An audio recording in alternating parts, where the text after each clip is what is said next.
Sounds.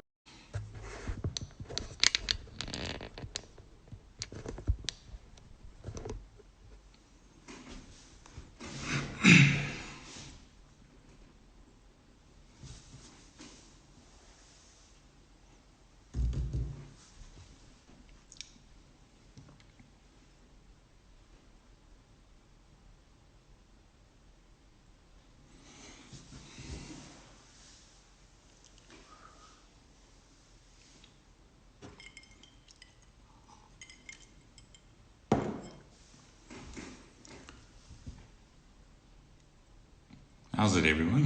Hope you guys are well in hopefully one of our last weeks of lockdown.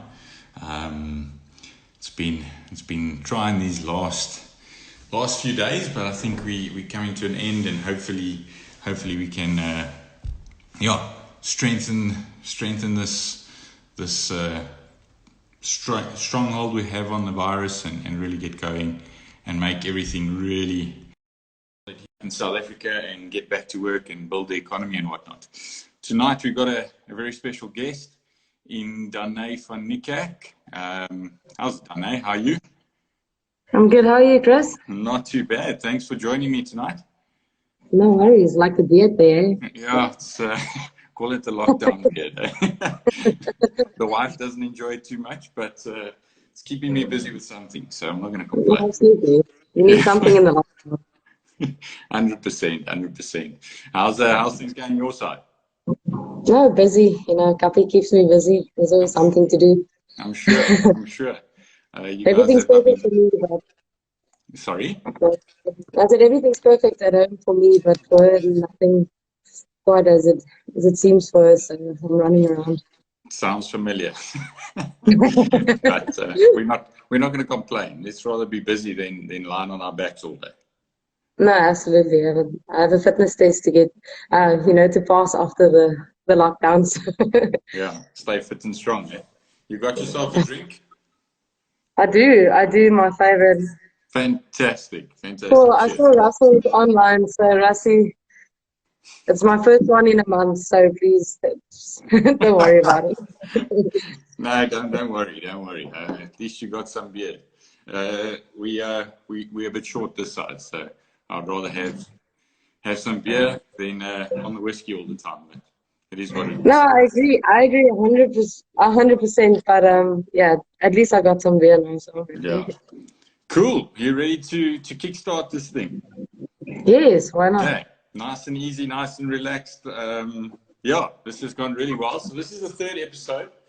Basically, just going through, asking questions, what people are up to. And then also trying to grow the youngsters a little bit, upskill them, give them some good advice. And I've seen, since I've made it public that you were coming on tonight, there's been a lot of people that have sort of tagged and messaged and asked what time and that. So they're watching from around the world, which is really exciting. Oh, that's cool. Yeah, so I want to start with something should be relatively easy for you. Just running to your background within the game, the history, and then moving down to PE. So from your time up here in Pretoria, running down all the way to PE, what took you along that journey? Where did it start, and how did it go to get to where you are now? Yeah, look, I've been a Northerns baby my whole life, so Gauteng. I grew up there. Went through the ranks with Northerns cricket. Obviously the main reason I moved to PE was obviously to be with Marizon. I came down to visit a couple of times, and I really fell in love with the place, and I felt like that's a really cool move for me. I always wanted to live close to the beach. Not that I go to the beach at all. But yeah, it's just, as I said, I just went through the ranks at Northerns, and got this really cool opportunity after high school to join the men's academy, the Eastern Province Academy, which was an amazing experience. I mean, playing with guys that's playing for the Warriors now, bowling 135 at you consistently was nerve-wracking, but I think that took myself and Marizon's game to the next level. So obviously the big motivation was to move in with Guppy, but they just fell in love with the place, and then obviously joined EP Cricket, which was the obvious choice, and I've been enjoying every moment. Cool. I just want to quickly ask you, who got you into cricket in the first place? I won't say specifically someone, because if my mom sees it, or my dad, but no, I think it's more my brother. We grew up with cricket and rugby, and we just loved playing in the backyard. I loved playing against him. I hated losing against him. So I think he kind of got me into the game, and then obviously my dad and my mom, saw the potential there, and they obviously tried to grow that potential into hopefully playing for South Africa one day. Yeah, and they got that right. So congrats to Mm-hmm. them. Hats off to them. The women's game has grown massively over the last 5 years, and I mean, you've played in the Big Bash and the Kia Super League. There is massive opportunity for growth in the current game here in South Africa. I believe so anyway. How do you think we as a country can do that, can grow the game here locally, especially the ladies' game?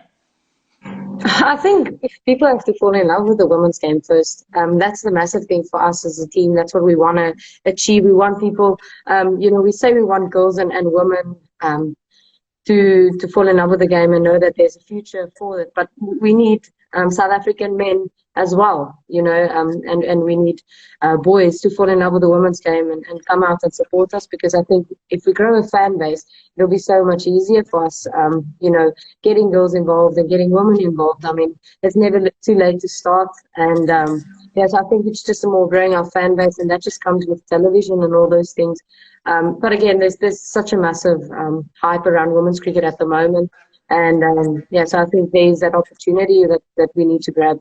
Definitely. I think now after the World Cup final, the T20 final, where there was how many 90,000 odd fans at the game. Yeah, it's incredible. I mean, I don't even think many men's games have that. I don't think if any, to be honest. So that's really incredible. And it's something we need to take forward, definitely.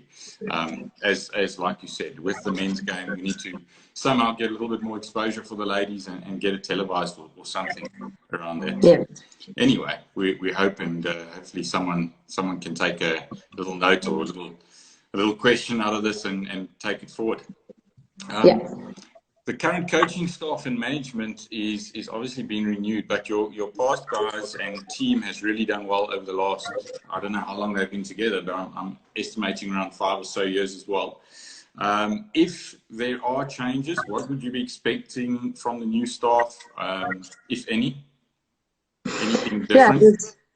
It's quite it's interesting phase where we're at. There's a lot of uncertainty, not just obviously for our management, but for us as well. We've come a long way with them, so it all makes it a bit confusing and also kind of sad in a way as well. So it's as I said, it's difficult, but I think whatever happens at the end of the day, we need to still grow the game, and I just hope that whoever comes on board or whoever stays still loves the women's game and really wants to take it forward. And at this moment we do have management that has that love for women's cricket, and that's what we need, and that's what women's cricket around the world need. If you have people that's passionate about women's cricket, then it makes the job first of all easier, and as players you feel that drive and that energy and that excitement for the game, and hopefully that's what we keep or continue to get. Definitely. Hope so. The guys have done really well. So really hope that whoever comes in or takes over, if it's not the same guys, long may that journey continue and the growth within it. Moving on to this time that we're in now with the coronavirus and the pandemic that we're sitting with. I know you guys put in a home gym there at the house recently, so that's probably keeping you quite busy. But what else are you guys doing? How's training going? What you doing around the training side of things? Kappie, just literally we actually were in Hartenbos probably the day before lockdown was announced, and for some reason we just decided that we needed to go home, and that next day after lockdown, Kappie said, no, we need to get gym stuff, and I said, well, we wanted to change because we've got a room next to the garage that we don't really use. There's more storage and stuff, and we said it's ideal for a gym, and we got everything going, and last minute I was so surprised because the whole of PE wanted gym equipment. We actually struggled to get, especially cardio equipment. So, which I wasn't too sad about because I'm not the biggest cardio fan. So, yeah. So yeah, we just myself and my brother-in-law's training together. So we're just gymming, and I know we've got a bit of a I guess a schedule and a regime that we follow. We gym for 5 days and then we rest. And yeah, I try and follow him a little bit, and obviously follow Russie's program. I have to say I'm fortunate enough to have weights, yeah, so I don't really have to do a lot of body weight stuff like some of the players or most of the players. So I'm quite lucky to be able to gym off the knowledge that I obviously got from Russie, our trainer, if people don't know.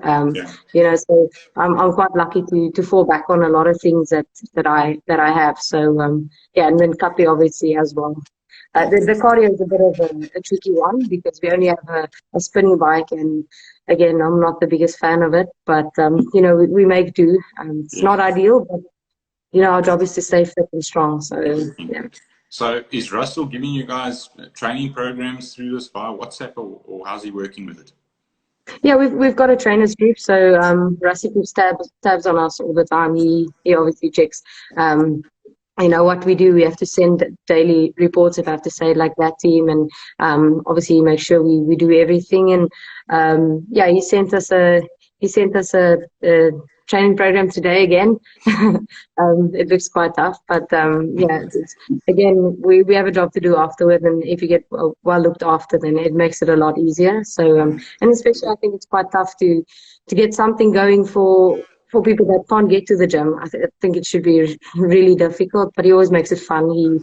He's got names for different sessions, so that's quite funny and fun. So yeah, just keeps it interactive and quite fun. Keeps a bit of humor in it, I guess, which helps. Always, especially when you're dying and you see at the bottom of the program, he's like, he put a lyric there or something that makes you a bit angry, and then you laugh about it afterwards. As long as there's some humor, then you're all right. So I quickly want to throw in a question there from Telford Vise. He would like to know, do you think the virus pandemic will have a big adverse effect on women's cricket, or a bigger adverse effect on women's cricket than on men's cricket, and in what ways? That's difficult because look, everybody is like losing out. Doesn't matter, men or women. I think we're just losing out a little bit more, especially after the hype of the World Cup. I think, you know, it affects us a little bit more in the sense of men's cricket's always going to be there and has always been there. So, you know, we created this incredible hype, and the ICC and Australia created this massive hype around women's cricket. The World Cup was incredible, the final, and I think it would have been amazing to play Australia in South Africa, especially after the World Cup, you know, that women's cricket in general had. So I think in a way, I'm going to be a little bit biased. I think women's cricket is, you know, getting affected a little bit more, but you know, there's another World Cup in a year's time, or not even a year's time. So hopefully it can be just as successful as the previous one, and you know, we can try and, you know, recoup. But at this moment, I'm still 100% obviously behind our president and everyone. We need to stay home and stay safe. So, you know, we've got a lot of, you know, kids around us in the sense of Kapi's sisters and got babies. So when you see them and you realize, you know, there's more important things in life, you know, than, you know, getting on a park. We need to stay safe and make sure that everyone's okay. Definitely, yeah. No, that's important. I think as long as you have family around, which we'll touch on now, it's very important to you and to everyone. You know, as long as everyone's safe, that's important. But yeah, thanks for that. Over the last couple of years, you've suffered from a few unfortunate injuries, from a fractured femur to a sliced wrist at the Big Bash. I don't think many people know of these injuries and setbacks that you've had. Do you want to just run us through some of those, and then how you've recovered and coped with the setbacks of that? Yeah, look, it all started, I guess, 2017, just before not just before the ODI World Cup, but probably, yeah, just start of 2017. got my first stress fracture. That was I think it was my right foot. I don't know, I can't remember. Russ, you can help me on that one, but I can't remember. But I had a stress fracture on my foot. That was my first major injury, if I can say it like that. Went to the World Cup, tore a quad. Yeah, and everything just spiraled. And yeah, 2019, I had a pain in my right hip, yes. And we thought maybe it's just a hip flexor. And after I scored my 100, I said to Mo, our physio, I can't walk. There's something wrong here. I think it went for a scan, and yeah, that was my femur neck. It was a grade 3 stress fracture, so it almost broke off. Yeah, it was devastating because I felt like at that stage I was probably at the top of my game. And I felt that, I don't know, as cricketers, sometimes you feel like no one can get you out, and, you're on this high, and, to get pushed off that, and that was pretty devastating for me. But I had really good support, first of all, from my management and then my teammates. It was a very difficult year. Just recovered from my stress fracture, and then I went to play the Super League. And then I came back with stress reactions in my shins. So that's when I missed India, which I was also very sad about. So hopefully, this time in lockdown just puts everything into perspective. It gives me a little bit more time to get stronger, work on my body and make sure that these things don't happen again, because I definitely don't want to sit at home and watch my teammates. It's nice to see them, but it's not nice to watch them, if I can say it like that. So hopefully it's done. And I cut my hand cutting an arrow, which I'm very embarrassed about. Sorry, I had to bring it up. I'll never, as I said in Australia, I'll never live that down, but at least I made sure people can laugh a bit as well. Yeah, well, a bit of humor again. There we go. So I saw Russell send through a quick message at the bottom there, and he said, your right metatarsal.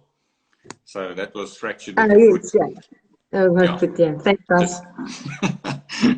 Okay, onto the World Cups. You've had a couple of highs, a couple of lows, and then lows back to highs, and then the dreaded recently Duckworth and Lewis.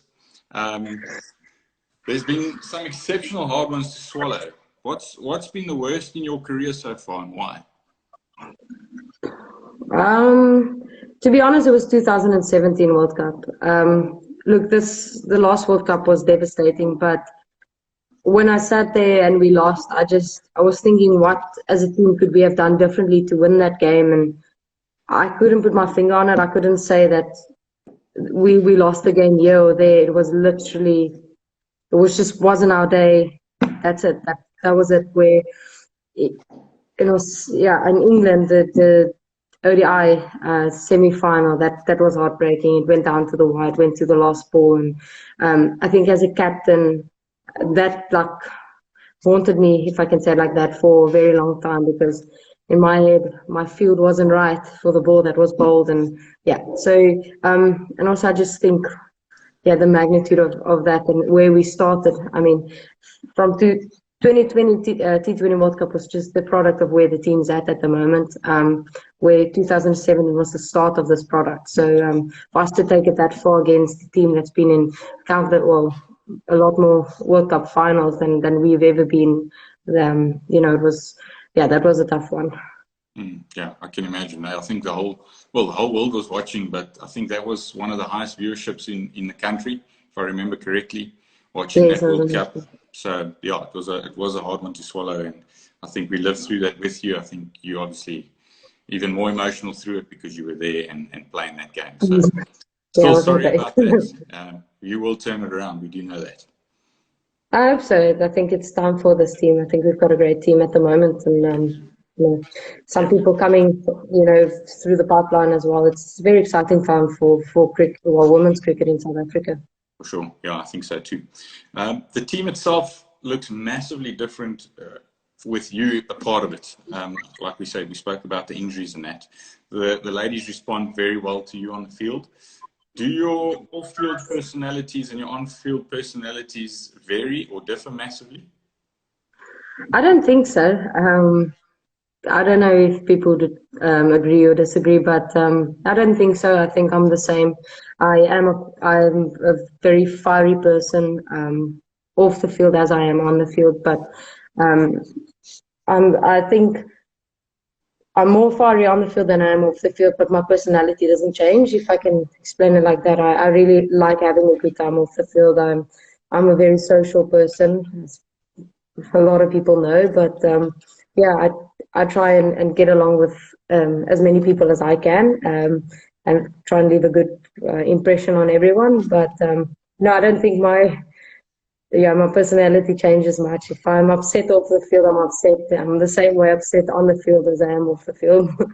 Okay, now that's taking me to my next question. Obviously, a lot of young kids watching. Yeah, well, I hope so. We've had some good responses. So, do you think game faces are important within the younger game? I know Kapi is very quiet off the field, very reserved, and that on the field she has that fiery, like, wants to take the wicket, wants to do well at the bat. You can just see it. Yeah. So, is that massive, a massive part of the game? It depends who you are, I guess. I always say, like, you've got, for instance, you've got captains that are quite, their faces, you can't read any emotion, and then you've got the Virat Kohlis, the people that you can see every emotion. So I don't think there's a right or wrong. I think as long as you're as competitive as you can be within a game, kind of get that white line fever when you walk over that rope. That's, nobody's your friend. You just want to beat every team, or take every player down that comes against you. But I don't think there's a right or wrong. I think there's people that's got game faces, but they're smiling type of thing. But in their head, they're quite upbeat. I mean, there's some, for instance, Mignon de Bree. She's very competitive, but you don't see it in her face. But as I said, there's never a right or wrong. I think it's more personality-wise, and yeah, I quite enjoy seeing I guess a game face. But that's who I am. But again, as I said, it doesn't really matter. Just want to beat everyone, I guess. Definitely. The off-field blues, or the on-field blues to the off-field joys. How do you separate the two? I mean, let's just jump back to that World Cup. How do you leave those emotions on the field and not let it affect your personal life or the press when they're interviewing you afterwards? Oh, it's quite difficult. I'm not going to lie. After this World Cup, I had to leave the press conference room because I was really upset about everything. It is difficult. You kind of try and take the human element out of it and just try and be as calm as possible, or just try and forget about what happened. But you can't. Cricket is so much part of our lives and of what we are. I mean, I don't even know what to do with myself because I can't even watch cricket. So it's never mind train and get into the nets and just bowl or something. So it's part of our lives. I mean, I'm married to a cricketer that plays with me, so she kind of experiences exactly the same what I do, and putting that together after a really tough tournament or bad loss. It's difficult, but with time, you don't always get it right, but you get better at it, if I can say it like that. Yeah. Okay. Great. Yeah, I think it's difficult, and it's the same as leaving your work at work and coming home, and you've got to be able to do that within reason. So, yeah, it's a difficult one, I'm sure. We did speak earlier about your family and that being very close to you, one of the most important things in all your lives. I know your brother very well. Many people don't know about your brother. They don't know that you actually have a twin brother who's exceptionally talented cricketer. Almost twin. He's a year older, but almost a twin. We call him twin. But our birthday's on the same day, so we're pretty much. Well, that's why I say so. So yeah, he's also exceptionally talented. Your relationship, who pushed who while growing up? He did, I guess. He's always been my biggest fan. Obviously, when you are younger, you don't quite understand. You're always competitive, against each other, and you always want to outshine the other person. But as we got older, obviously, I guess many brother-sister relationships, you kind of grow up, and he's always been my biggest fan. He's always been there, after every game.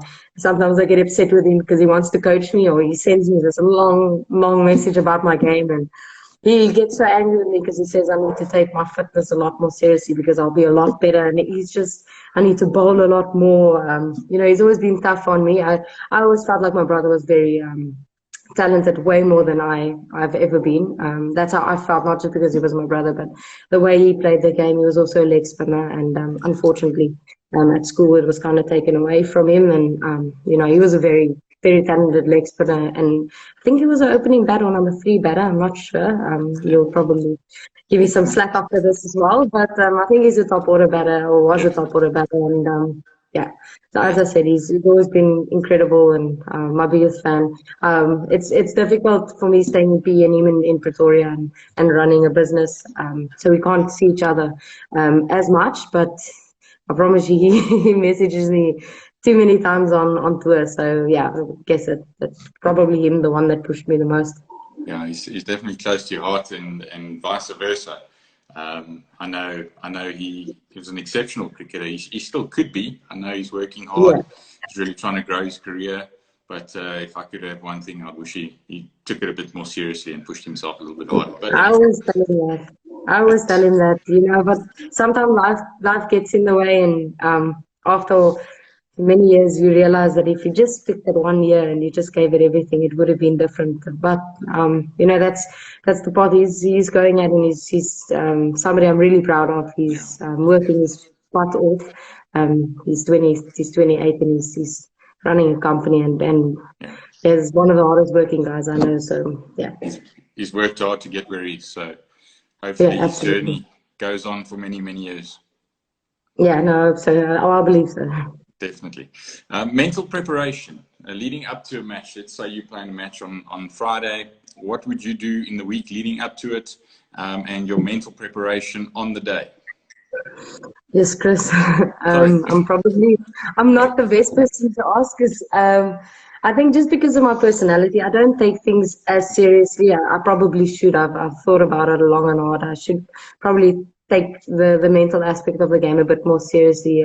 I guess the prep going into a game. I've always just been somebody that I'm very blessed to be naturally gifted, and not that I say I'm the best naturally gifted person, but I've been blessed with a natural talent of leg spin, and I get away with a lot of things, and so I'm not going to say I do massive prep. I get into the nets, try and hit the ball as hard as I can, and try and just get a rhythm when I bowl, and just believe that, hopefully all the work that I've done throughout the week or the years before that will take over in the game. Sometimes it works, sometimes it doesn't, but I don't think I'm quite as set on a routine as I should be. Okay, and match superstitions, any of those? No, I've jumped between a million things, because one day I'll hit balls and then I'll score 50, and then the other day I'll hit balls and I get out for duck. Now no more hitting balls. Or the only thing I do before a game is, before anything, I'll grab a ball and I'll ask Russ to go catch for me, and I'll bowl. I'll just try and get my rhythm. That's something I learned at the Big Bash with Ben, our coach, and I haven't changed that. Okay, fantastic. I've got a question here from someone that's watching. There's actually a few. So what I'm going to do is I'm just going to move on to the public questions. And we'll start off with a bit of a light-hearted one here.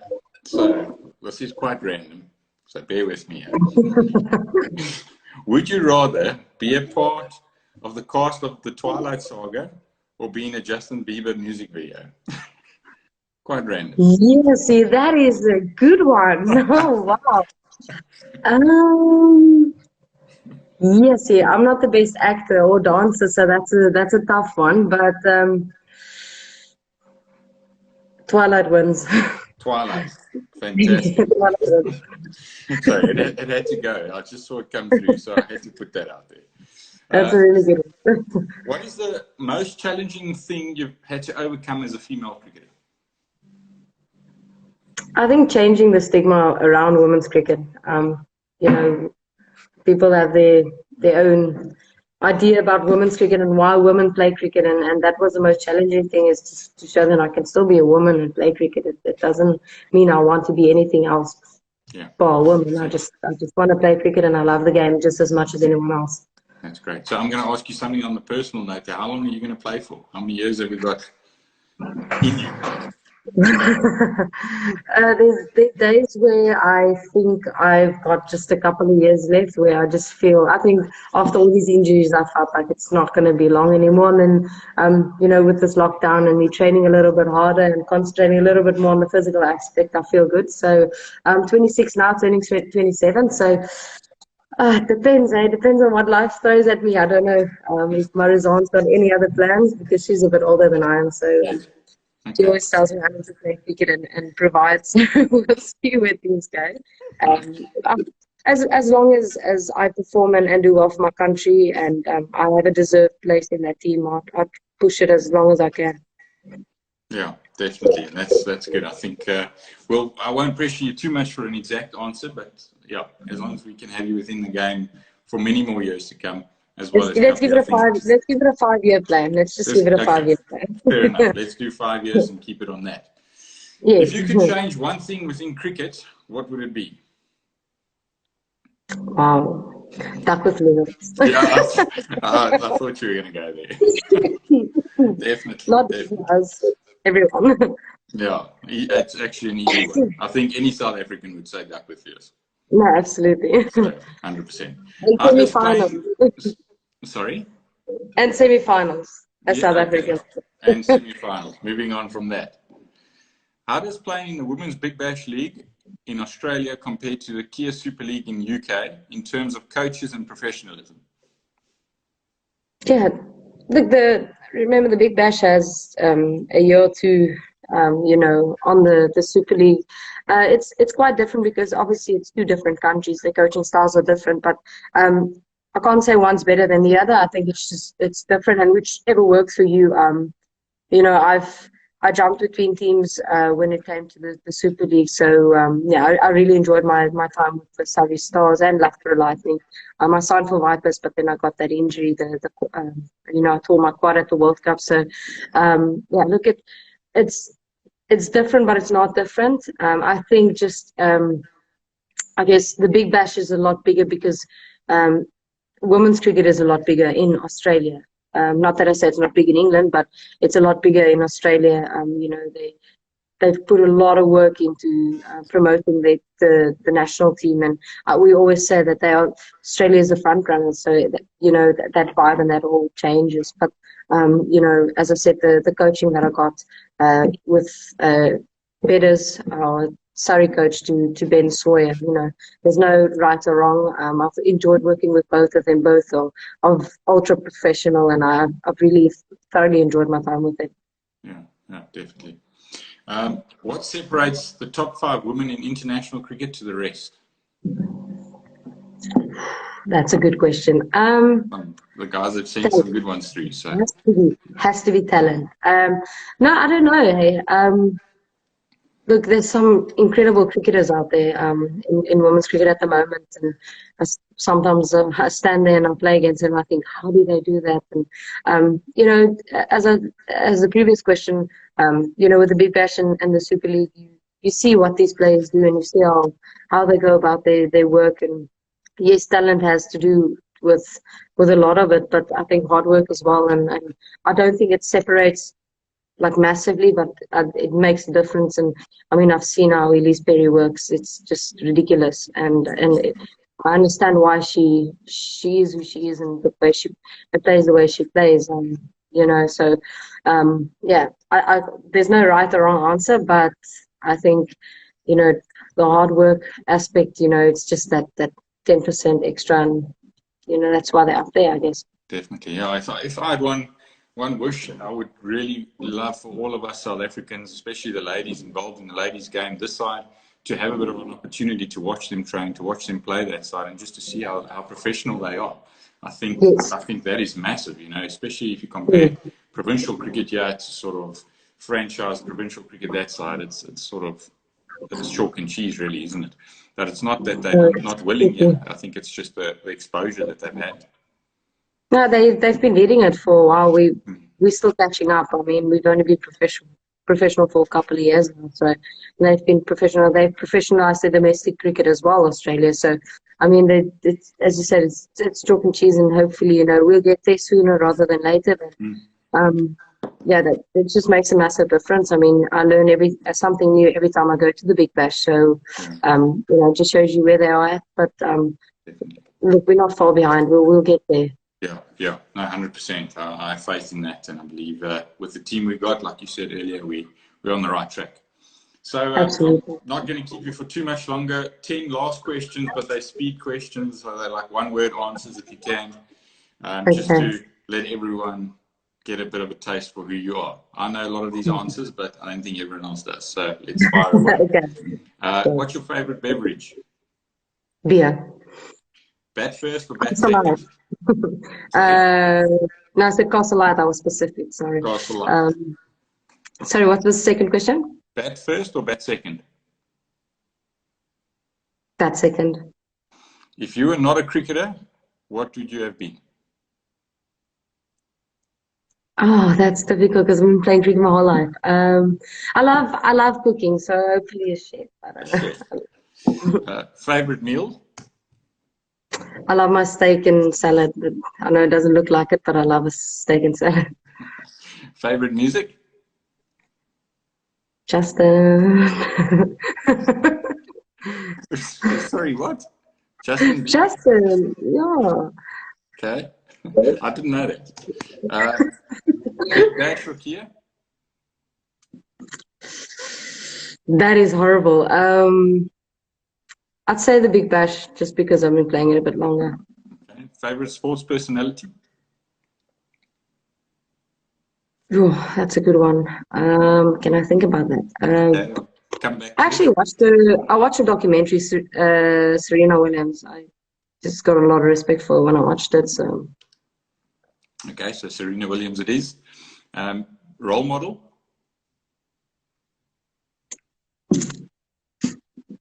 Role model? I don't know. Tuppy. I'm joking. There's nothing wrong with it. No. I actually don't know. It's actually horrible.